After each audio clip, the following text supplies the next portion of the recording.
it sounds a little bit hilarious, but it was a very, very serious problem because this multi-million-dollar equipment was basically standing still in the forest, in the middle of nowhere, and the guy who was the driver couldn't do anything, sometimes for the days.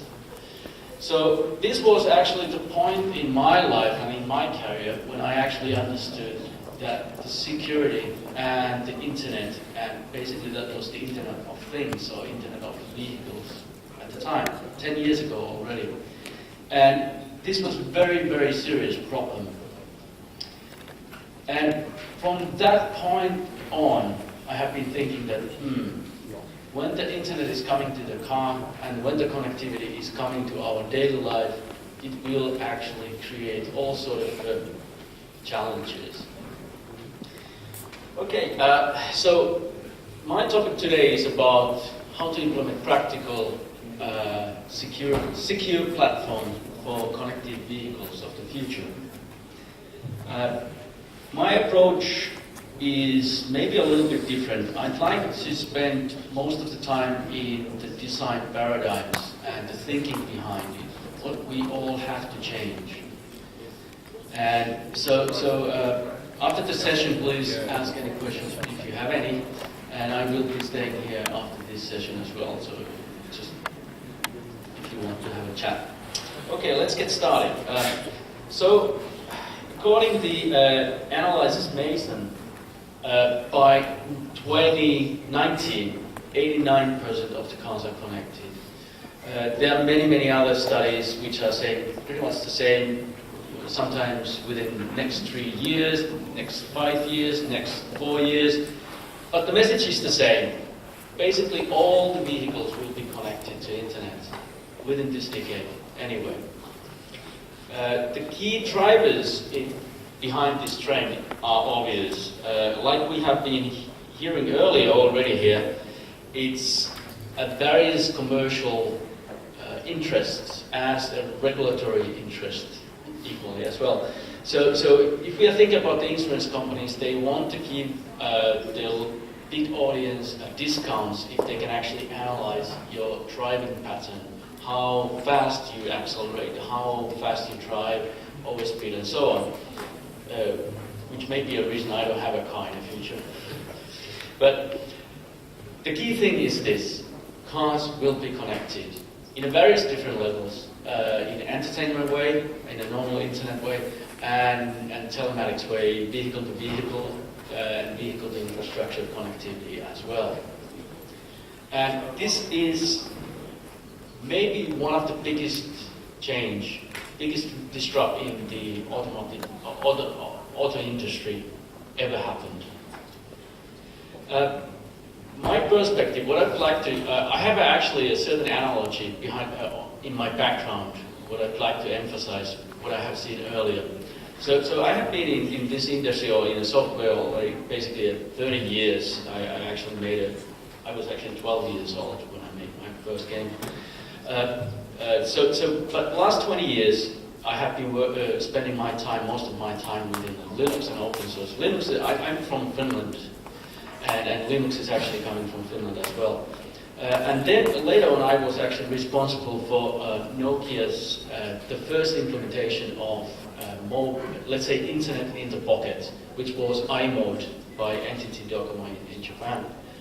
This was a big change in the industry, when suddenly the mobile phones were really connected all the time. It created a huge number of applications already 15 years ago in Japan. And now it's obvious, it's a daily life what we have. And equally obvious is the fact that phones don't work anymore. You have to reboot your phone, it's running out of battery, you have all sort of different nasty viruses coming and going. All that is our daily life right now. It used to be 15 years ago, it was a big joke that you have to reboot your phone all the time. Now it's not a joke anymore. Now people are making jokes about that you have to reboot your car. I bet my money on it, it's not a joke in 10 years. So when 15 years ago, the internet was big revolution in the mobile communication industry. It will be a huge, absolutely stunning revolution in the car industry within the next 5 years. Anyway, last 7, or actually right now, by the way, I have to say, by my defense, I left Nokia already 13 years ago, actually, so it's not my fault, the recent developments. Last 7 years, or actually now it's 8 years already, we have been spending most of our time in the vehicle, or we started with the IVI, in vehicle infotainment software. Mostly in the first place with the Japanese OEMs and Tier 1s. 8 years ago, you didn't have too many software companies in car industry at all. It was very, very simple. But the trend was very obvious what will happen in the car industry. And that was the key reason why we actually stayed in this business. But right now it's very obvious that the software is really the key driver on this industry. And China as well. So I'd like to spend a little bit of time within 3 certain disruptive trends, what's happening right now. The first one is obviously the connected cars. I believe I don't have to explain anything about that right now. The second one is the electric vehicles or electric cars, which is obviously coming as well. We all are living that right now. We all see and witness this trend as well. And the last one is equally obvious, like the previous presentation, self-driving or automated driving vehicles or cars. And all of these trends, they are not really connected together in a sense, but they are happening in the same time and really overlapping.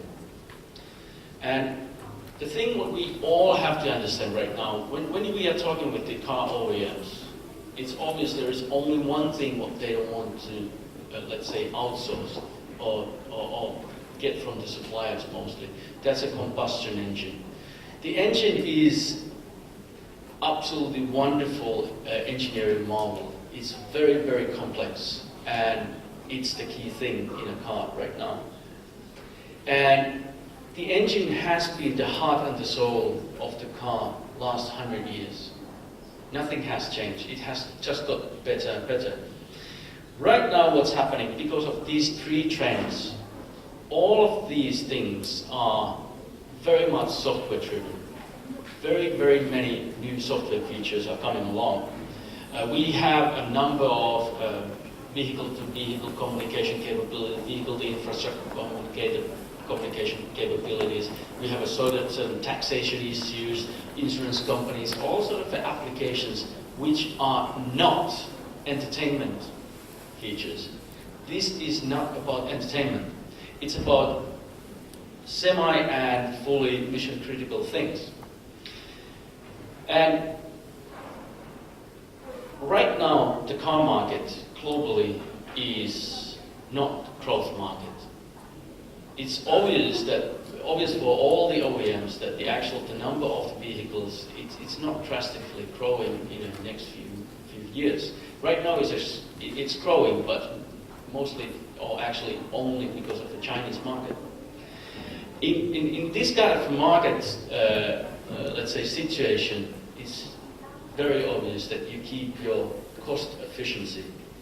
And in the same time, when you are adding new and ever increasing new software features, most of the tier 1s have to take an approach that you always introduce new hardware, new devices, new gadgets into a car.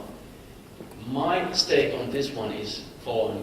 I don't think that stuff is sustainable. You cannot add new stuff. You have to think how you make it more cost efficiently. Like in a previous presentation, it was the guy from Audi was saying that how to bring the self-driving or automated driving technologies in cost efficiently for all the drivers. These things are not anymore high-end things. These things are coming all the different categories. I bet in 10 years, many of these features are actually going all the way to the low-end segment as well.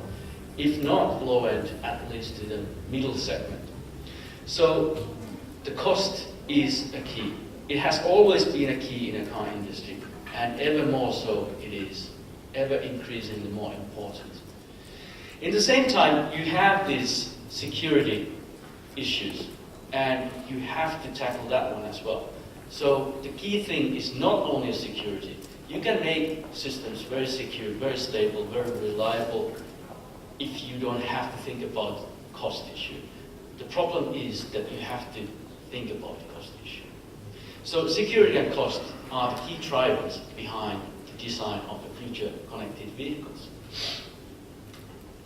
So if we look at the my really bold statement about the car 1.0 and car 2.0, there is one similarity.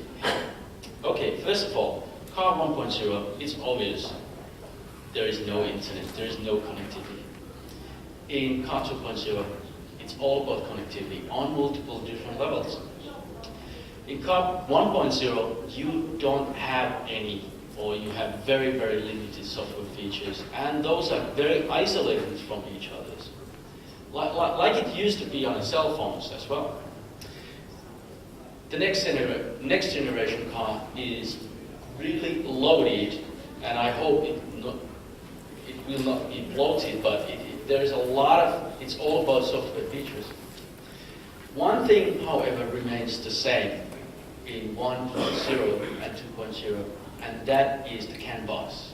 The CAN bus is still the key of the car, and it was designed decades and decades ago, and when this was deployed in a car and vehicles, nobody was thinking that one day this one thing, this vehicle, will be part of the internet.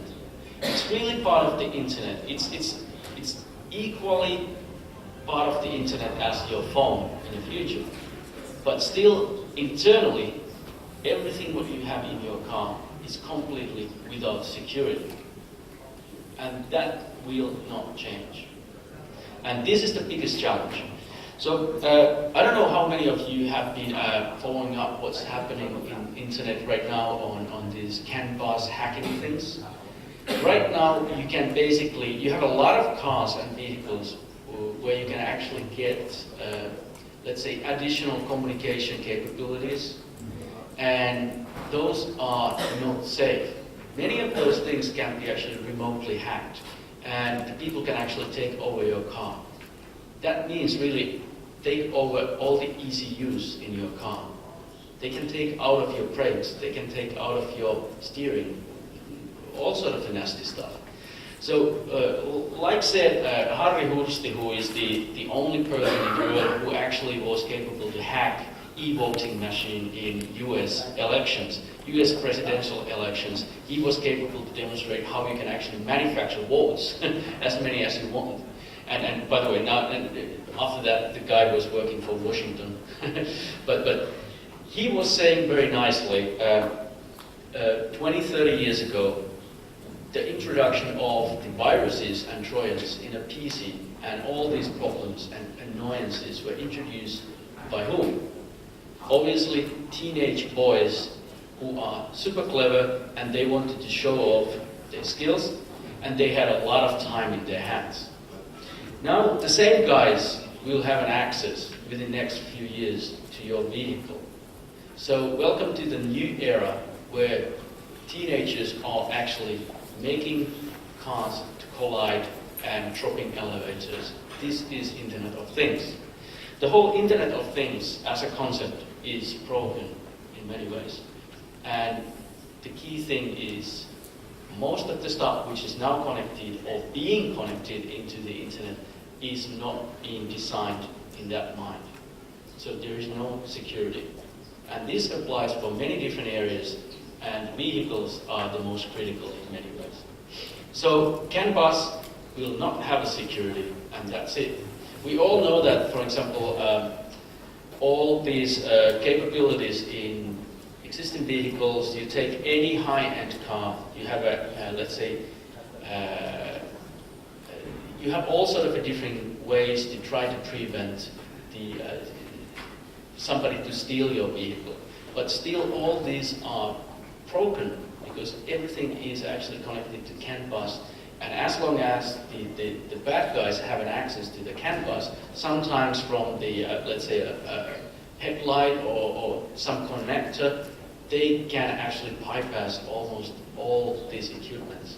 So CAN bus is the key, what we have to understand. So before going to the more details, I'd like to spend a little bit time, because this is one of the things what I have noticed, which is really misunderstood many times. The people who are coming not from the software background, they get it a bit wrong sometimes. What is a security? We have a multiple or many different ways to define the security, and that's kind of correct. It is many things. So you have basically you have a platform security in a way, and then you have a communication security. So the platform security, you have to consider the memory management, and you have to look at the operating system level things, like how you separate the operating systems from mission criticals to the entertainment segment and so on. And you have to understand the level of the virtualization and how you are implementing that. All of these things are extremely relevant right now, because you need virtualization in order to keep your cost efficiency in the future. On the communication security side, you have to understand that you have a multiple different communications, what you should not conceptually mix. You have a telematics related stuff like vehicle-to-vehicle communication and these kind of things. Then you have also the entertainment aspects like cloud connectivity and so on. And all of these are setting or are creating different kind of requirements for security. So you have to understand different elements depending on your implementation and your segment, what kind of devices and cars you're actually deploying. Why it really matters? This is really big part of the motivation. Like I said, we have been doing the software for the car industry now 8 years, almost 8 years. And still 2 years ago, when we really started to talk with the OEMs and Tier 1s about the security issues, most of the Tier 1s especially were saying it doesn't really matter, and because everything is separated and so on. However, we found many issues that you have a fundamental design flaws in security-wise on a hardware level. And that really didn't matter too much because the cars were not connected. But now they will be connected. And you have a lot of design flaws still available, still in all the existing designs. So, in a way, security is really boring issue. You can't sell as security. Security is very difficult to sell as a feature for the end users. But obviously, it's not something what you sell. Security is an enabler. It is something what you need to have in place. It's something what you have to manage in order to implement all sort of stuff, in order to get the integration into place. It's needed in order to open up your app platform, so that if you want to introduce other third-party applications and services inside your car. And the key thing is really the integration. If you don't have the higher level of integration, if you just keep on adding new pieces of electronics into the car, you will not be cost efficient. And you will not be capable to implement higher level integration unless you manage your security issues. So, if you have a secure platform, it means that you can actually implement better and even more and more mission critical features. This is kind of a controversial topic. Many OEMs are still saying that car is distributed environment, and that's good, and that's how it remains. But it's obvious that, for example, I don't know what is the number in different cars exactly right now, but you have like, the basic cars are right now having tens and tens of ECUs, electronics control units, doing various different control activities in a CAN bus. And many of these ECUs, they have a primary and secondary units, a backup unit. In some cases, which are semi-critical, you could actually implement some of these ECUs, secondary ECUs, backup units in a software, but only if you have a reliable and secure platform. Again, this is one of the saving and one way to implement more features in a car. And obviously, the last item is that more and more we are introducing self-driving or automated driving technologies. More and more we need a secure platform. So these are the key things. And it's a little bit difficult to educate sometimes the OEMs. I have met globally most of the OEMs within the last 3 years. And it's very, very difficult to understand these issues if you're coming from the hardware or car design background. It's a little bit alien landscape. It's way easier to really look at just the entertainment aspect. Many of the companies are thinking that you just make a box where you put Android and off you go, and then you have a nice solution for any car. Well, that applies for the entertainment, but it doesn't give you anything else. You just have one dumb box more in your car. And in many cases, it's completely wrong approach. I just had a talk with one of the very famous electronics company something like 6 months ago, and they were introducing, they are thinking about the car market, that the car and the car software is almost like the same as tablet use case. It's extended tablet use case. So that it's really entertainment driven. You need a lot of apps and all sort of the stuff, which is completely wrong approach.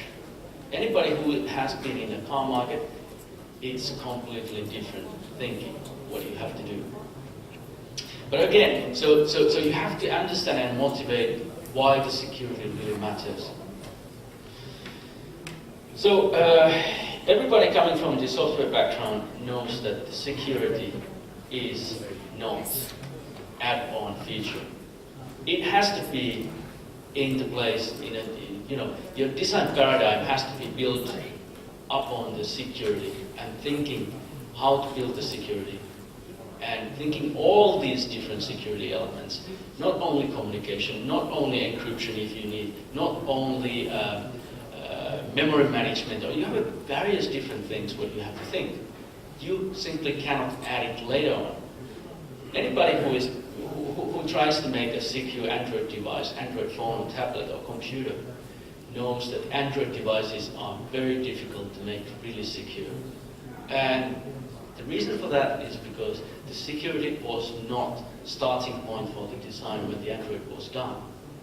So security cannot be added on later on. It has to be in place from the day one. So the third point here is the virtualization. This is again one of the topics that, yes, you don't need a virtualization, but it actually gives you a lot of strength if you implement that in the right way, how you can add up different kinds of security layers. And again, it comes to the point, this is the way how you can actually put the better and higher integration level in place. And the second and last point here is the hardware level security features. Especially any devices running ARM microprocessors or ARM design is having something which is called trust zone, which is basically a tiny small operating system inside the chip itself, so that it's completely isolated and it's actually standardized or certified. It's a hardware level isolation in the platform. So it's a very, very good way to build the security features upon. And the last item here is something what we came up with. Our design, the device what we did, we are a software company, but why we actually made a complete device design was this. Traditionally, you make a hardware and then you find a company or software integrator who is putting the software on the hardware. But again, in order to be secure, in order to be cost efficient, you have to think the other way around. How do you optimize your hardware design for your software needs? It's a little bit radical thinking in many ways, but this actually gives you a lot of freedom. Our system, how we have implemented our system is like this. This is a simplified picture. So basically, we build up on an ARM trust zone, which is giving a lot of strength and security, and it actually helps on the virtualization. Then you actually have something which is called Rich OS. Inside the Rich OS, you could basically have Android or any other, let's say, rich operating system. So it's kind of open for all sort of different options for yourself. And it's completely isolated through the virtualization and memory management and so on, communication capabilities, so that you can actually give the SDK for this rich OS for anybody and without compromising your own platform security. Then you have a core real-time operating system, which we are using, for example, more mission-critical things and, for example, instrumental cluster things and these kinds of things. So where you have a certain, let's say, harder performance requirements, stability requirements, boot up time requirements, and also security elements. And again, you have a different SDK for that one, which is given for only selected partners or suppliers. And everything here is running on top of the virtualization, which is giving you, again, one level of extra security. But the real key in our platform is actually the secure real-time operating system, which is a tiny thing which is completely controlled by the trust zone. So it's a hardware level secure element, which is basically so small that you can actually formally verify this software so that you know exactly what's inside. And this is the key thing. And nobody has an access to change that one. So this is how you actually isolate your car and the CAN bus and many other communication capabilities from the generic internet. And this design, if you are interested about the details, we have written a couple of white papers, and we have actually over here in our stand over there, we have our guys who know more about the details. So just pop in our stand if you want.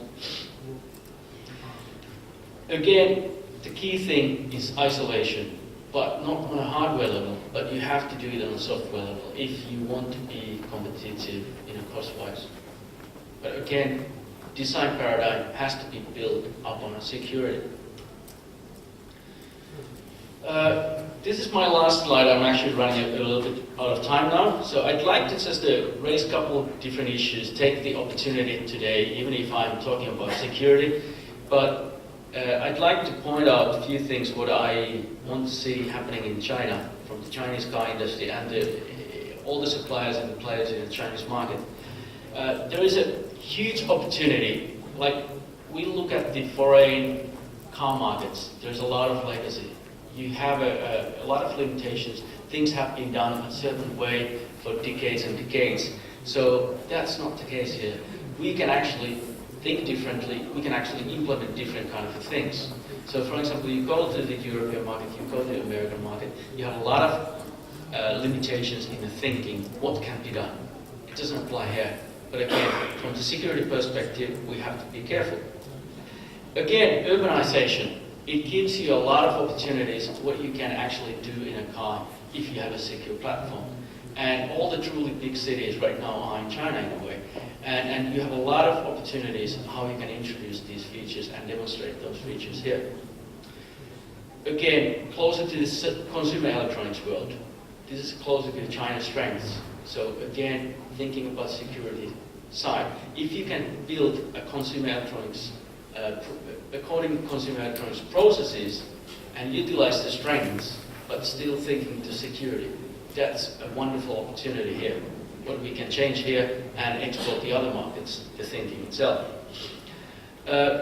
So the basic thing is really this, that we can implement these things if we have a security in place very quickly, flexible way in the Chinese market, and we can actually use this as our test lab in a way, and the, let's say, early adapter market for different things, but only if you have the security in place. So I think I'm running out of time right now, so maybe do we have any time for any questions? I think I'm done.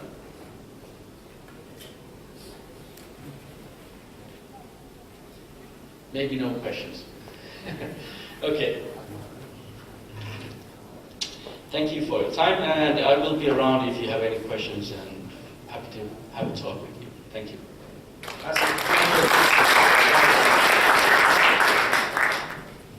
So once again, Pasi, thank you very much. That was very interesting. I took away some key points here. Let me quickly rattle those out, and then we'll move along really quick. Obviously, love the slide. Cars are about to change 1.0 to 2.0. Connected cars, electric cars, and self-driving cars. Cannabis, what is security? I like the fact that security is not an add-on feature. I think we all know that we do digital life, we talk about layers of security, and I think the same thing is applicable here. There is a fact which I know and I talk about when we talk about connected cars. And this is not related to this particular presentation, but how many of us knew that a car has a computing power of 20 PCs? A car has a computing power of 20 PCs. It features about 100 million lines of programming data. And it processes about 25 gigabytes of data every hour. That's the power of a car. However, all this while we've always focused on the internal combustion engine and the internal process. Now we're finally focusing outside to drive the in-car experience. Connecting outside to drive the in-car experience. But once again, Pasi, thank you very much. Pleasure. So our next speaker,